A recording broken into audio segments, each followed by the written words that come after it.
আমি সেই মেয়ে, বাসে ট্রেনে ট্রামে রাস্তায় যাকে আপনি রোজ দেখেন, যার শাড়ি, কপালের টিপ, কানের দুল আর পায়ের গোড়ালি আপনি রোজ দেখেন, আর আরও অনেক কিছু দেখতে পাবার স্বপ্ন দেখেন। স্বপ্নে যাকে ইচ্ছে মতন দেখেন, আমি সেই মেয়ে।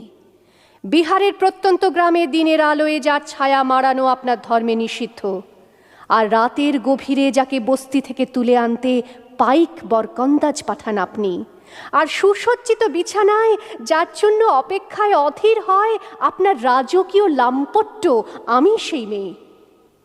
আমি সেই মেয়ে, আসামের চা বাগানের ঝুপড়ি কামিন বস্তি থেকে যাকে আপনি নিয়ে যেতে চান সাহেবী বাংলোয় মধ্যরাতে, ফায়ার প্লেসের ঝলসে ওঠা আলোয় মোদির চোখে দেখতে চান যার অনাবৃত শরীর, আমি সেই মেয়ে।